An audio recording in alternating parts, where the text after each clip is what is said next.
So that should be sufficient, but there's a lot of misconceptions about airbrushing, and a lot of myths that have been perpetuated over time about you need a custom micron to get very fine lines. But when airbrushing, it's far easier than you think, because once you've got the needle in the right position, there's nothing that you can't do. So I'm going to lock it in there, because when you first put it, the first action on the airbrush should be air, just nothing else.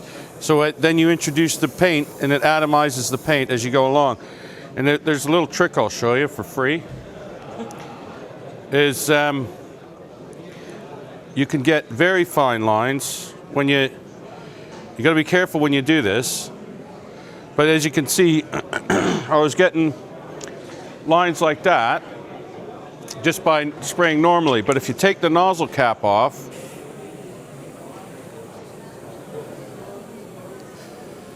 you can get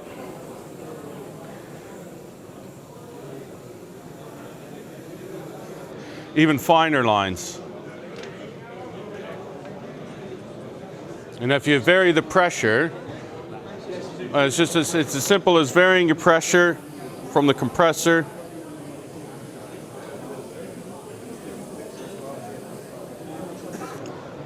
But it's very simple to do. But the airbrush is, so you don't need to get like a 0.1 nozzle. This is just a standard TR1, Iwata TR1, which is a 0.3 millimeter 3 needle or nozzle aperture. It's actually not the needle itself that's 0.3, it's the aperture for the, so, and that, I mean, just without any effort whatsoever. But it also depends on the paint as well. Acrylics, you'll find it very difficult to do stuff like that with, because the drying time in acrylics, it's so quick that it starts to dry on the nozzle or in the needle as well. So I always spray in straight lines, and normally I wear a mask as well. Always wear a respirator mask, but obviously if I'm doing demos, you wouldn't hear me. I'd sound like Darth Vader.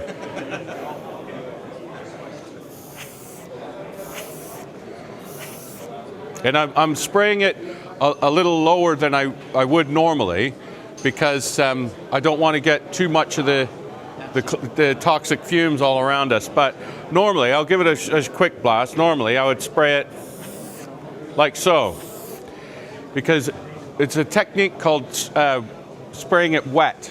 And that's what they do in the aviation industry when they paint aircraft.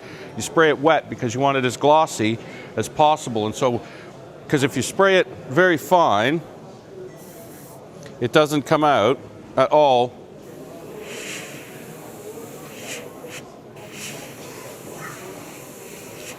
So I'm spraying this at very low pressure.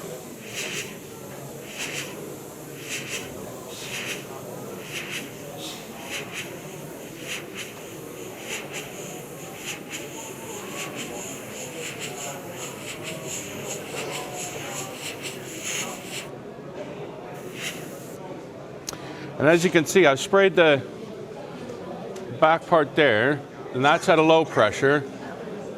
Not very much pressure at all. And you can see it's sort of gloss, but it's not as gloss as we want. But then if I go back,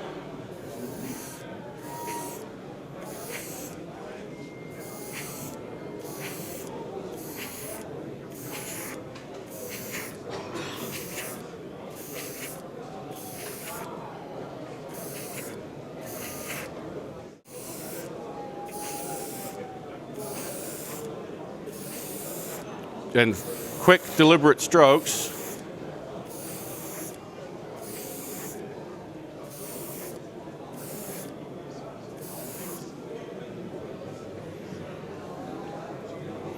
And I'm not terribly worried .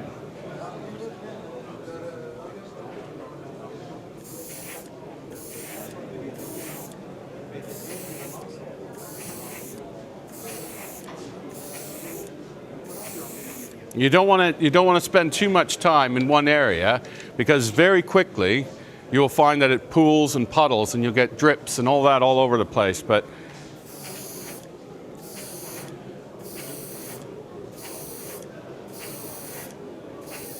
as you can see, it creates a pretty big cloud, so you want to make sure that you're wearing a respirator mask at all times. But you should be wearing a respirator mask whatever you're spraying, whether it's Alclad or, because all you're doing with an airbrush is you're atomizing paint.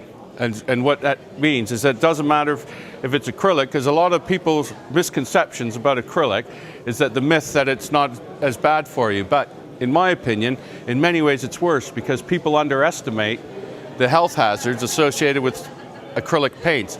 But acrylic paints have carcinogenic resins in them, as well as any other paint does. So you inhale those, and the reason I think they're a little bit more dangerous in some ways is because when people think, well, I'm spraying with acrylics, I don't need to wear a mask. You must always wear a mask, whatever, because you're atomizing paint, and all the particles, it doesn't, you don't have to see the actual paint itself for it to be dangerous. All the particles, the carcinogenic ones, are the little tiny microscopic. So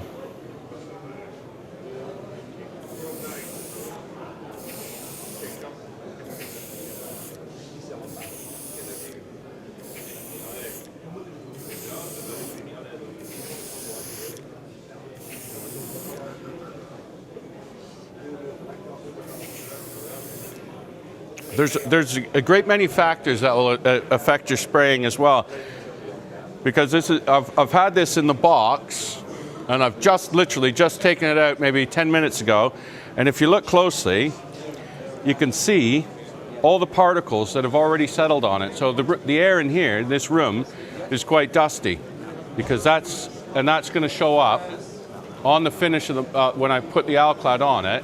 That's going to be very, very obvious. So really, I don't know what I'm going to do now, because the air in here is so dusty. I mean, I literally just took it out of its bag and out of the 10 minutes. But in a place like this, you do get a lot of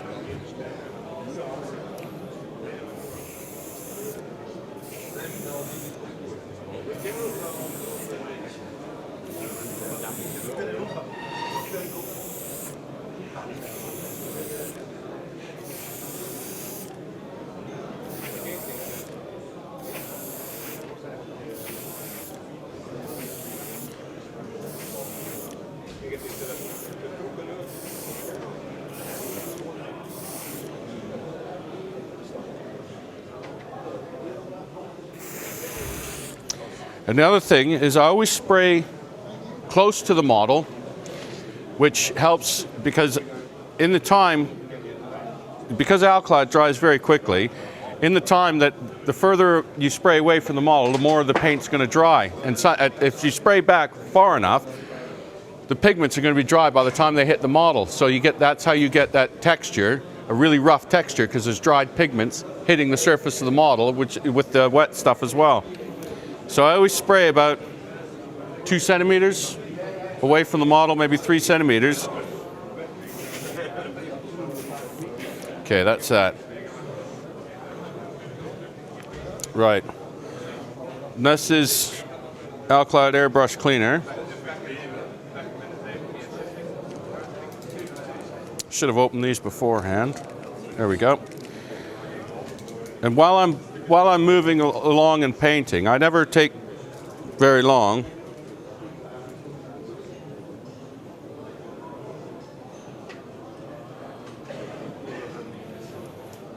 Between colors, I don't really worry too much about it. I only give my airbrush a real sort of deep clean once every couple of weeks, because normally, yeah. But this is also where it's important to be wearing gloves at the same time, because what I'd be doing now, if I didn't have the glove, I'd just be pushing all the chemicals through my skin into my bloodstream.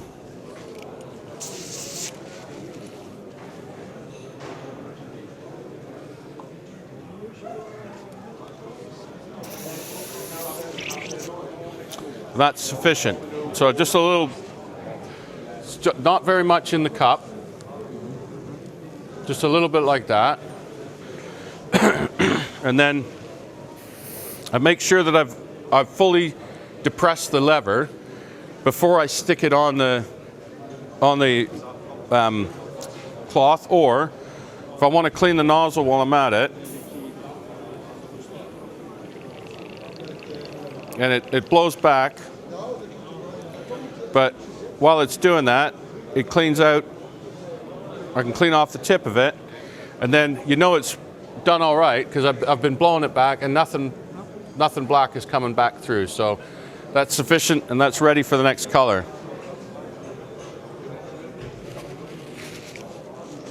And when you do blow it back, sorry? Yeah, deep cleaning every couple of weeks. Then I'll take out the needle, take off all the bits, and I usually get like a, yeah. But the thing about e-watts is that you only really need to take off the nozzle cap, and then there's the nozzle itself.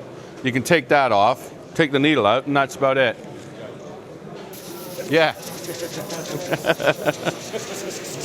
But I say I started using an e-watts about the TR1 about 10 years ago, and I at the time I've got at home a custom micron, and I've got one of the little tiny like an M they call it, but I never use them anymore. It's only this now, TR1. What I'll do is I'm just going to pick out a few different panels on the surfaces, and I won't mask them, because when I'm spraying, when you can get really fine lines, it's not really necessary to mask. But sometimes I do. If you want really fine lines, and I probably should mask, but I'm going to see if I can get a fine enough line that I can get sharp edges without having to mask.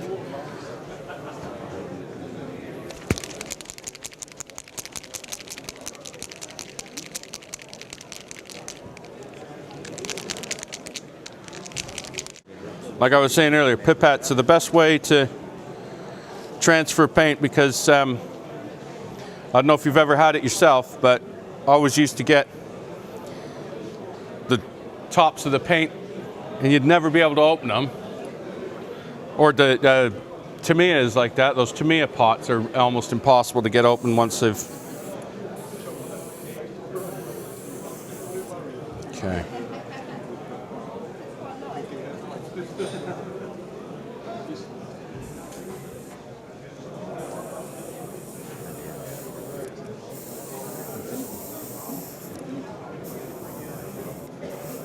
Okay, so I'm just, like I said, I'm going to pick out, it's hard to do this actually, normally I'd be sitting down leaning right into it and watching what I'm doing.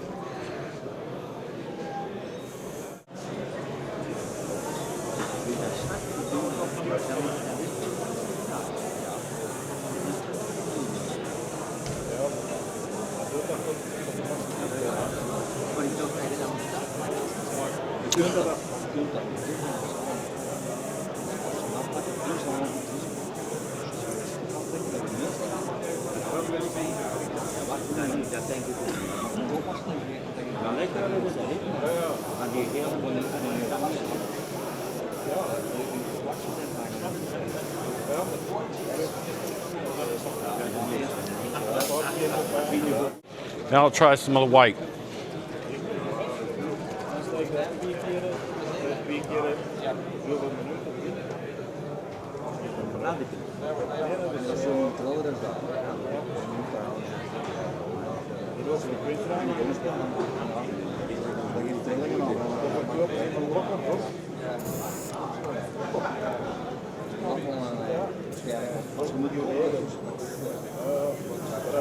It's always hard to find a good spray test on white paper with white paint, but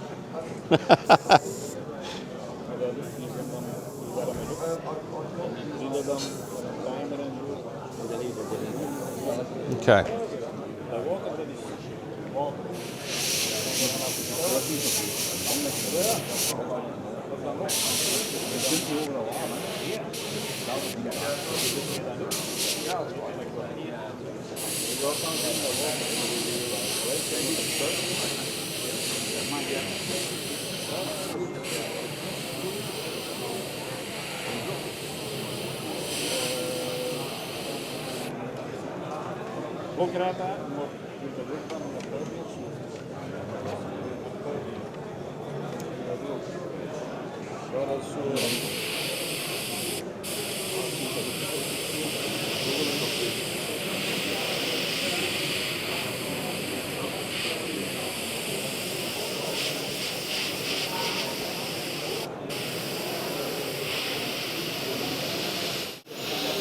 And the reason I don't really worry too much about masking or a little bit of overspray at this stage, because once the metallic color goes over top, it's not going to be very noticeable anyway.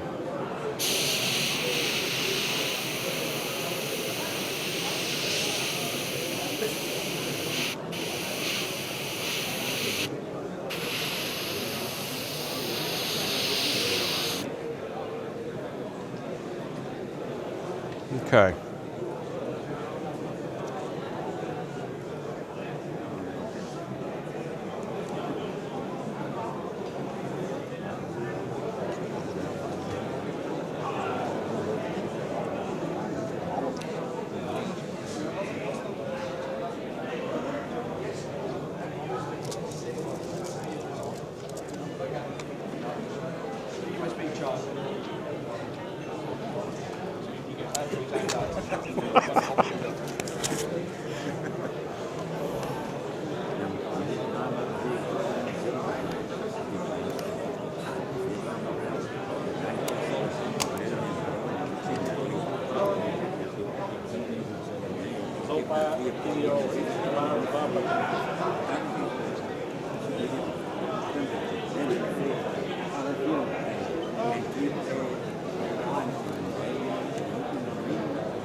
Okay, so I just masked up this side a little bit.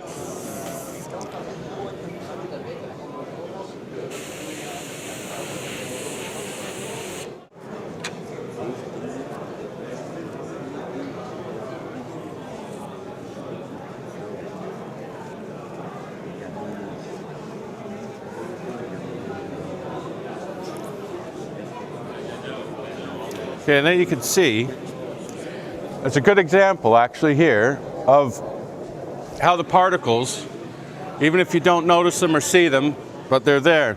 Because as you can see, because the surface is quite, the gloss surface will pick up anything. This is all the particles of white pigment that were floating around, and they've just settled on the model. So that shows you just how much just gets into the air that you don't even realize, don't even see.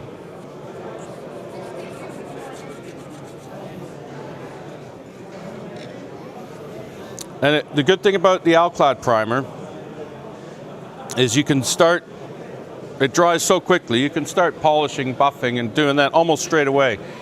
Normally, I would give it overnight, anything before any paint, even if it's acrylic as well.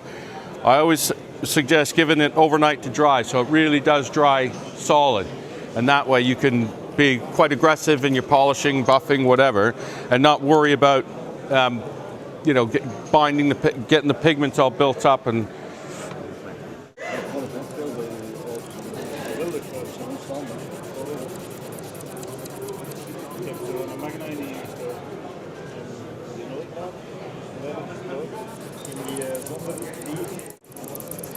buffing and polishing is a really important part of any Alclad finish, because you want to rid yourself of as many of the surface imperfections as you possibly can. Bits of hair, bits of dust, particles, whatever, they'll all show up quite predominantly on an Alclad finish, or any metallic finish for that matter, because the metallics are reflective. So They reflect, especially because I'm using black chrome here, that depends a lot on the finish underneath. Like airframe aluminium's the same, black chrome, polished aluminium.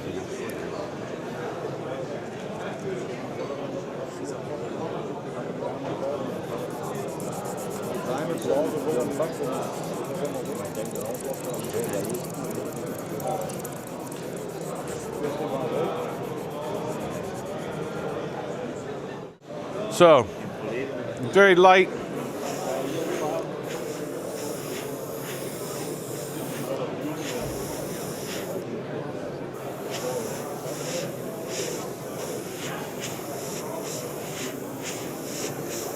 So basically I'm almost misting this black chrome on. I apply it in very light strokes. Because what you don't want to do is you don't want to put too much on at once, because it gives it like a burnished effect. It sort of makes the metal sort of look like it's been burnished. It's really not a nice effect.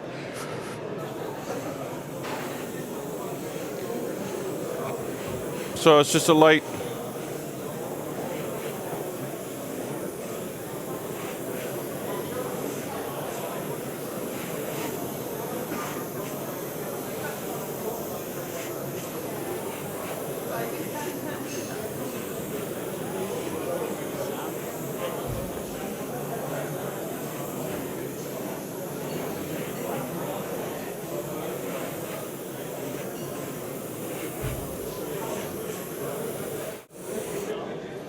And black chrome probably wasn't the best color to use for this because it's quite, but I thought it would show you quite dramatically the effect of the color when it shines through. So there's a fair bit of black chrome on there, but I'll leave that and then just slowly build it up.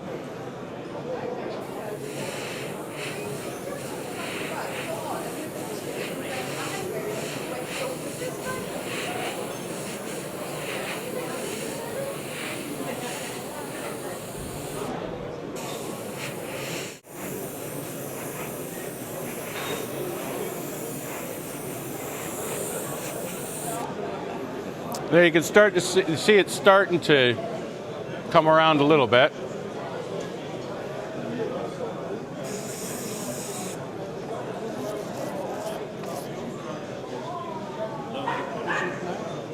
I might polish it later on, but it should be okay for, I'll do a couple of more coats. And you can build up the coats slowly and then decide how much of a contrast you want, because the more you put on, the more alclad you put on over top, then the more it starts to become unified, the two colors. So if you don't want such a dramatic contrast between the two colors, then you just add some more .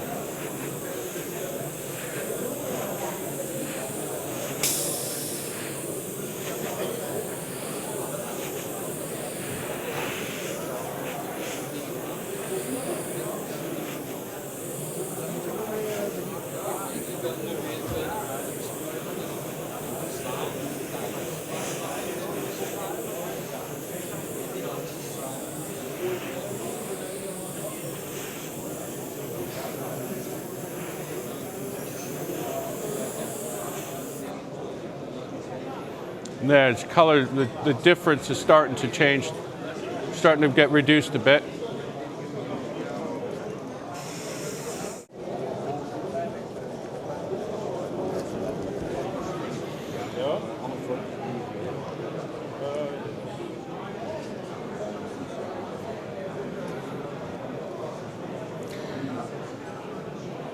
But what I will do when I actually do the entire model is I'll mask off all the panels. What I'll probably do is actually start with the gray.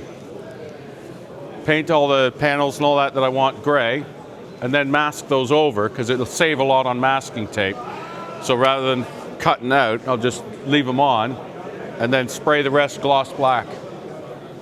And then do the white, because there's not a lot of white on there. I don't think I'd need to put too much white on. I did the leading edges on I sprayed the leading edges of the wings white.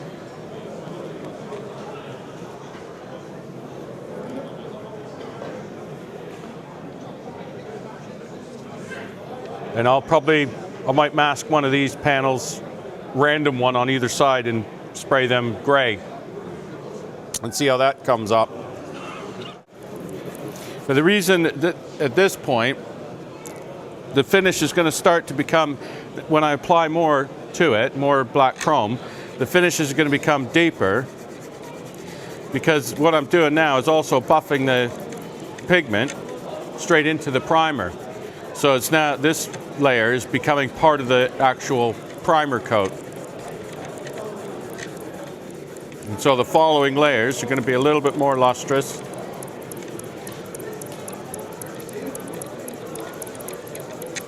But what I'm trying to do really is just buff out all this surface imperfections, like the dust where it's gotten into the finish. Hopefully buff them away.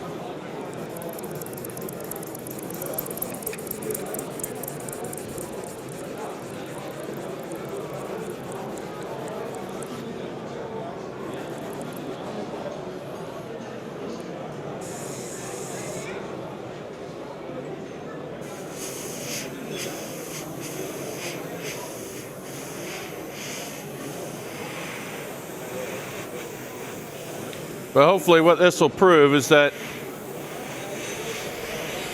any sort of problems that you run into when you're airbrushing, you can easily fix. There's never anything that you can't fix. That's why, you know, stuff like where I put my finger on this thing, it never bothers me. I don't let it worry me, because I know I can go back, get it off, and spray that area again. It'll look like it never happened. So it may seem a bit alarming at the time, but it's nothing really to worry about. It can always be fixed.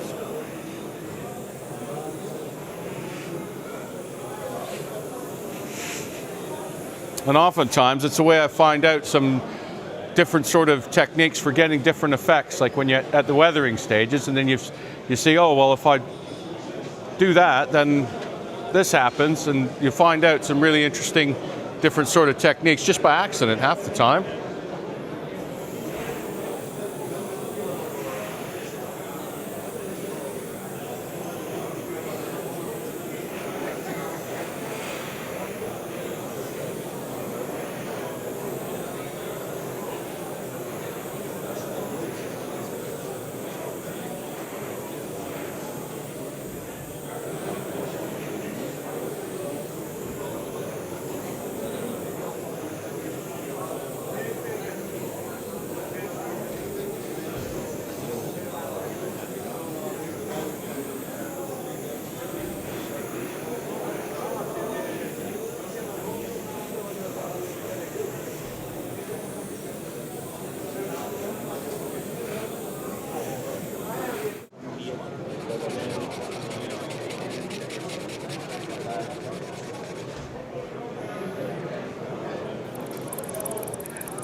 Okay.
Okay, what I'm trying to do is get as mirror-like a finish as possible on this leading edge here.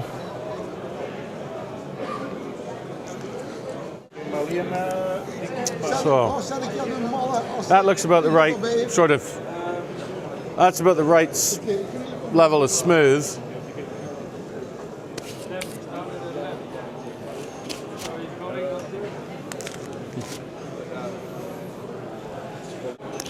Okay, so now this surface, being free from any imperfections, doesn't look like it's got any dust settled on it yet, so fingers crossed. This is going to be the, well, another thing. Because the pigments are so fine in these, you've got to constantly shake them.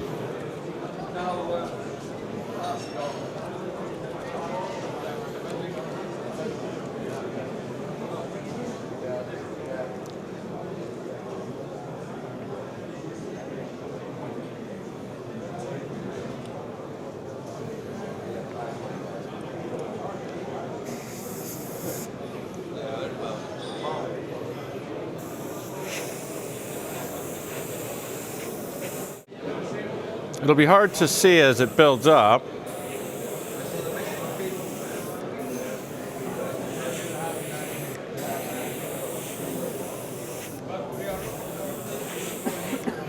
But you can see it builds up very slowly, but you can see what I did right along this line here. That's come out.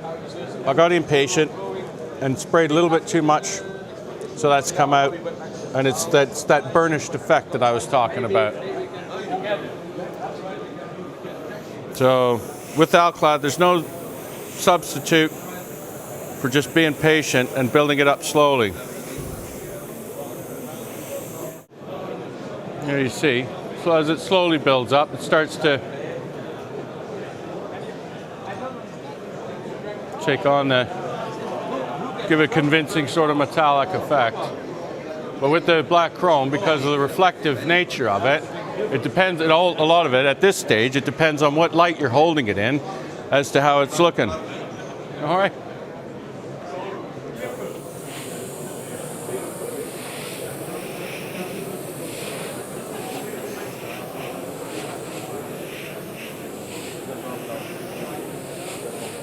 But as you can see with the black chrome, the amount that you put on dictates what reflective capacity is, or reflective properties it's going to have. So you can add just a slight amount, and if you do car models or anything that's not sort of like doesn't need to be a specific sort of shade of metallic for like aircraft, you want duraluminum or airframe aluminium. But you could do, and then over top of that, do like the candy gloss finishes and all that sort of stuff on cars, or sci-fi stuff. But you know, it all depends on how reflective you want the surface.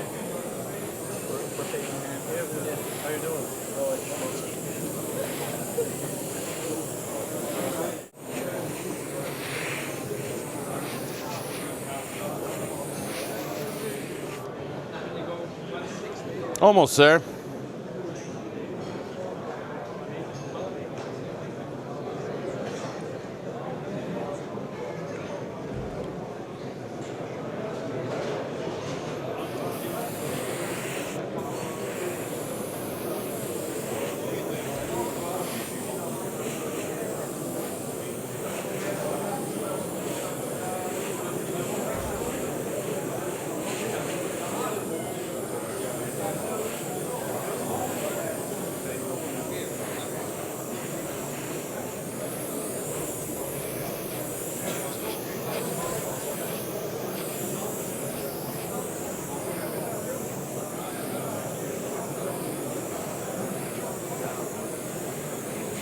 Now it's starting to build up quite nicely, actually. If you have a look.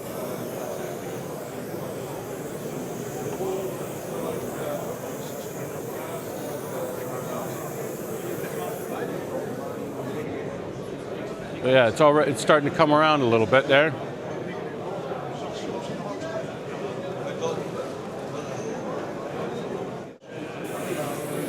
Right. See, the leading edge is starting to become a little bit more metallic, and it's going to blend in a couple of coats. It'll blend more easily with the.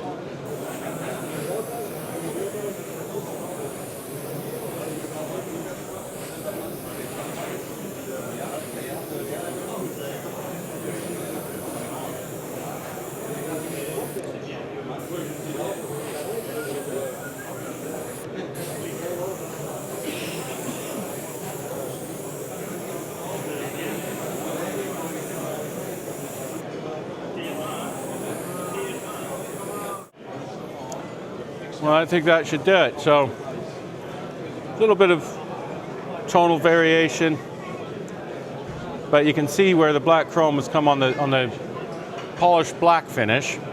Absolutely very reflective. And if I wanted to, I could polish it a little bit more and get some different, even more lustrous effect. But I could also go back now and just mask off a panel or two and then spray a different metallic over top, like an airframe aluminium, something like that, and that will give it a little bit more variation as well. But the primer, as you can see, dramatically affects the reflective nature of the paint after it goes on,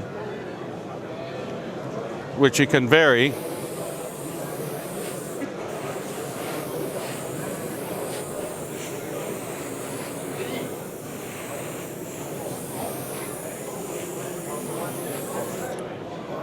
Oh yeah. So as you can see, the difference in the finish, when you've got all these imperfections and tiny little niggling problems that go on, there's nothing you can do to cover them up. You've just got to take it back, get it back to a finish like this, and then you can. And at the moment, yeah, I could buff and polish this a little bit.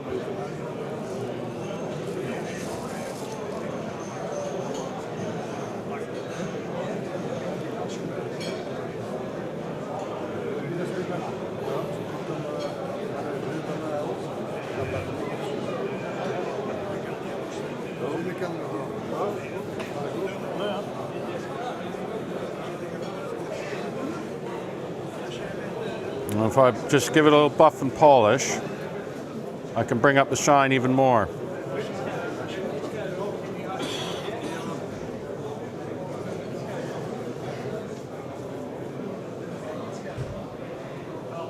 As you can see, it's quite a good metallic finish, and it's not a lot of effort. So, you know, there's a lot of people feel that Alclad is difficult to use, but it's very simple, very easy to use, and it's a little bit more resilient than people give it credit for as well. Because it will put up with a fair bit of messing around with it. Well, there you see that reflective finish in the lights.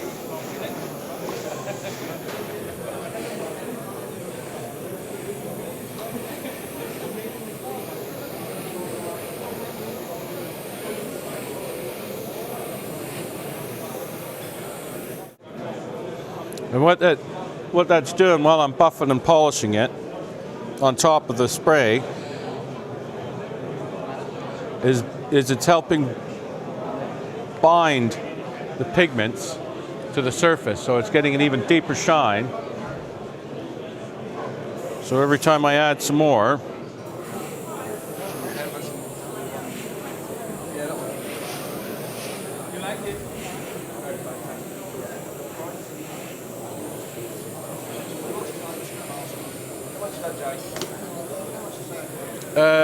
€20.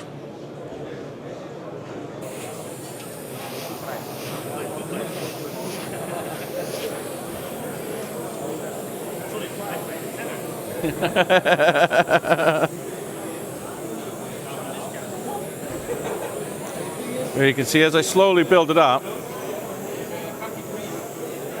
the shine just gets deeper and deeper.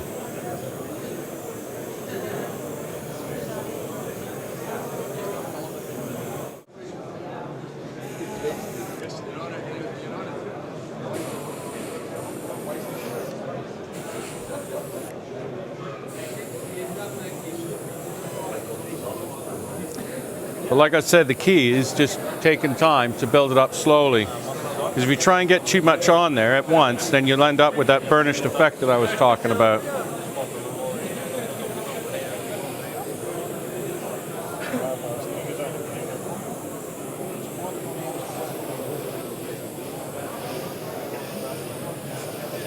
don't have to polish it after each coat, no? If you don't want to. It just depends on how reflective you want the surface. So if you really want to get, like it's just rolled off the assembly line, that real perfect shine, then just keep polishing it, add a few coats, and then polish it a little bit more. Because as you can see, as I'm going through and adding a bit more each time, if I go back and buff it and polish it between coats, and I'm binding the actual pigment, it's like grinding it into the surface. So.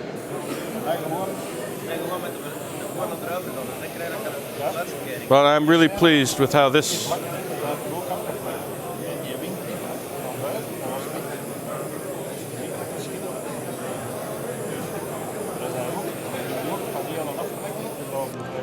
I think that panel right there is looking almost perfect.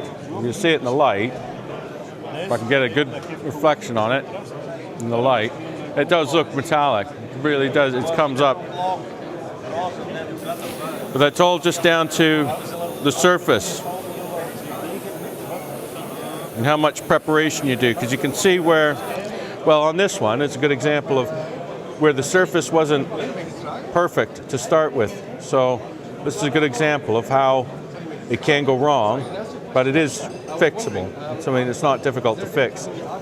You just buff that back and buff it and polish it until it's smooth again, and then I just apply that. Because as long as your surface, I mean, that is even, this one I would buff and polish more, because you can see there's tiny scratches in it, and that will show up on there.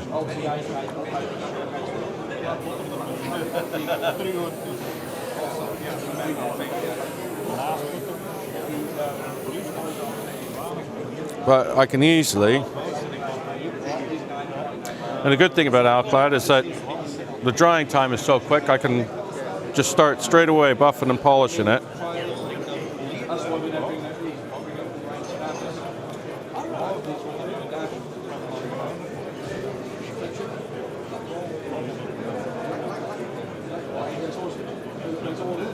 But you can also work in effects as well. If you want it to have like worn spots,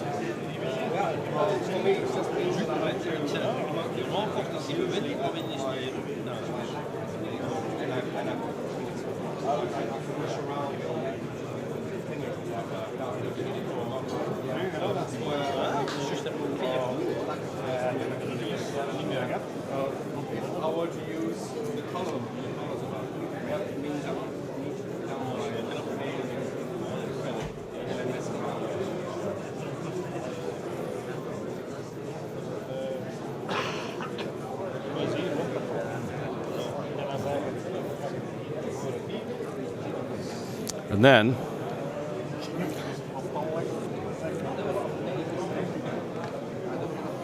as I put on a bit more of it,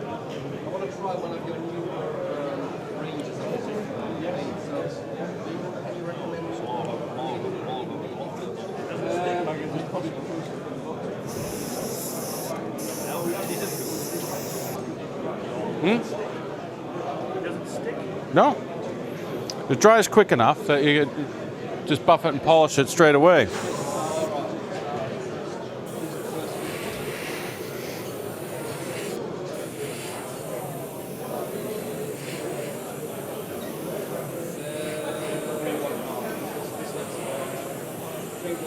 And at this pressure, it is borderline of being too high pressure. Really, it is. I'm a little bit nervous right now because it is so easy. What you should be seeing when you're spraying is what you can see here. It's like that little dot that's moving back and forth. You don't want to see streaks, because then if you start spraying in like too much, then you end up with this. It's like a burnished effect. I'll try and get some on there. But then you get, yeah, it's like that. it doesn't look metallic if she gets too much too quickly. So just should see a little, like a dot moving back and forth. But you can see on the leading edge where before I polished it, it looked quite sedate.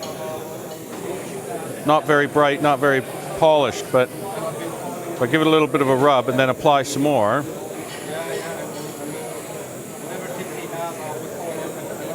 like this panel here, as I rub it and polish it, I'm eliminating a lot of the streaks from the previous layers, and obviously just working out the imperfections. Is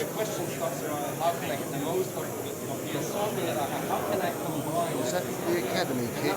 Yeah, Academy, the new, yeah, Hobby Boss, or sorry, Hobby Craft, yeah, Academy. Because you know, on a lot of aircraft, you have like a white aluminium panels and dura-aluminium leading edges and all that sort of stuff. So rather than having to worry about masking afterwards, because I don't like to mask on top of the metallics, even if you use like the Vallejo, the acrylic metallics and all that, you never want to mask on them, because even if you get it off without ripping away any of the paint, you can leave that, and the metallics, they do show it up, don't they? You get that sort of the glue from the tape, and you'll never get it off unless you sand it off, which then you... Coat of varnish, is it possible to protect it? Yeah, this... Without damaging the shiny effect? Yeah, this stuff is, that's our sort of answer for Johnson's Clear. You remember, I used to use that, and the way I used to get Johnson's Clear to spray over top of the metallics without cutting it was I'd put the pressure up to like 45 PSI and just blast it over the model, but that never cut the shine. But this stuff, you spray it at a low pressure, and you can spray it either anywhere up to about 25, 30 PSI even, that stuff. But you spray that on, and you can get, and it doesn't cut the shine at all. It's quite astonishing. I was very surprised by it when I first tried it, so.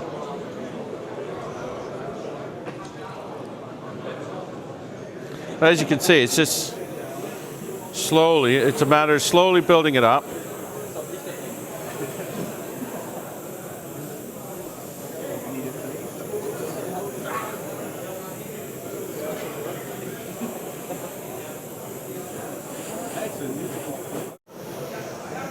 And that's the black chrome is a very slow way of doing this. If you wanted to do it a bit quicker, then using airframe aluminium or even aluminium, stuff like that, it's going to build up very quicker. But this is very translucent, and it relies a lot on the what's beneath it. So that's why the tonal difference from the white to the black is stark on this. And this is I've built this up over quite a long period of time. But something like airframe aluminium would obviously do it much quicker. And it's also much stronger, or if you put a tape on it and you scratch it, it will stay more than this color? I wouldn't say that. I think all the Alclads really do, they're a lot more resilient than people assume, but it's also, a lot of it is down to, I'm just trying this out, I've never done this before, so hopefully.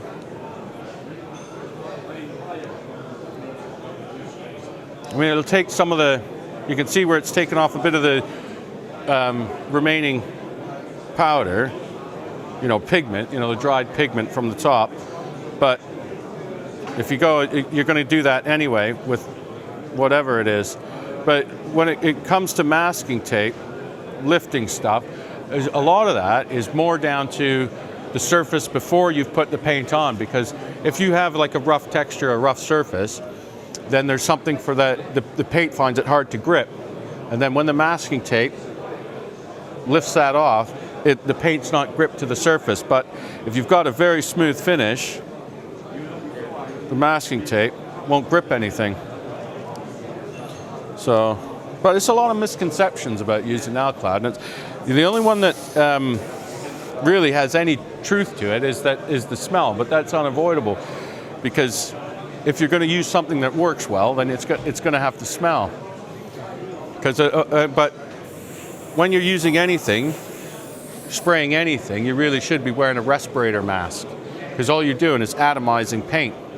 And when that gets into the air, it doesn't matter if it's acrylic or if it's enamel or if it's lacquers, the atomized particles are all carcinogenic. They'll settle into your lungs and stuff.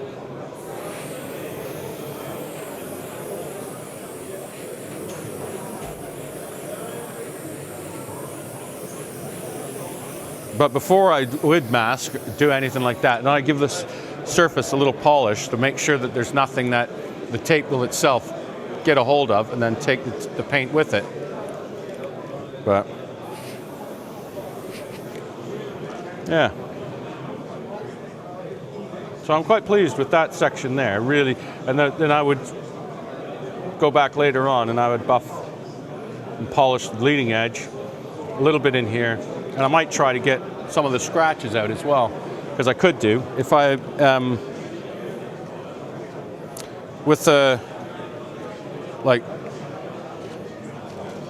12th thou or something really, a good, really high grit polishing pad or something like that, you could get those scratches out of there, and then put another layer or two of whatever black chrome or whatever color you're using, and then those streaks, they're like micro scratches, almost imperceptible, but to me they stand out quite predominantly. So, but that's just a matter of, because even this grit, you feel that grit, that's really fine, but that even something like that will leave scratches, micro scratches like that.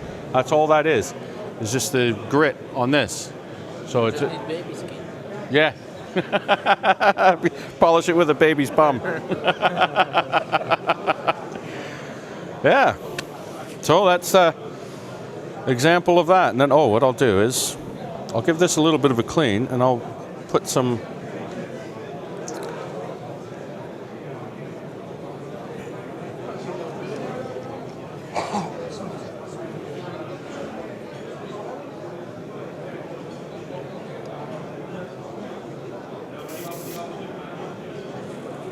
I'll get some new.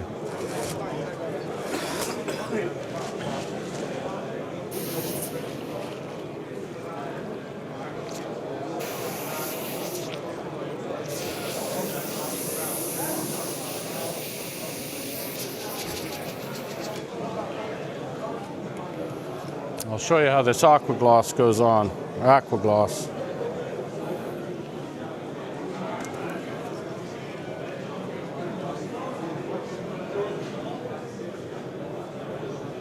Aqua gloss doesn't need to be shaken. The suspension is not good. It just will always sit in perfect suspension.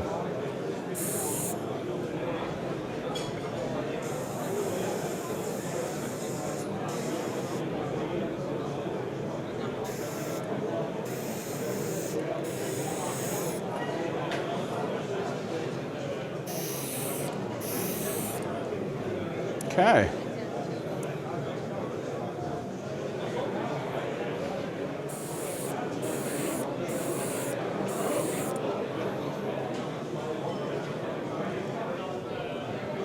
So there's no, if anything, it makes it a little bit shinier. But I'm a bit loath to spray it all over because I want to keep polishing it and working on the surface. But you can spray.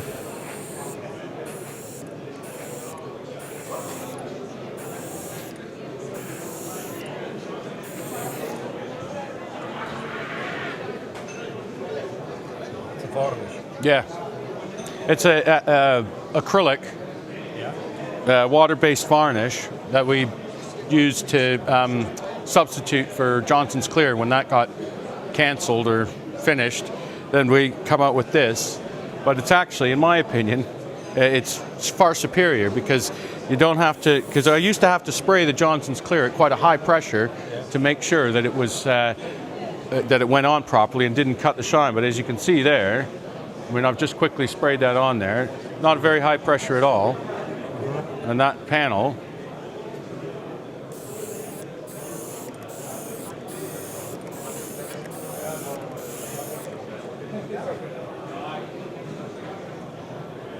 and that's not cut the shine of the metallic at all. So that's ideal for...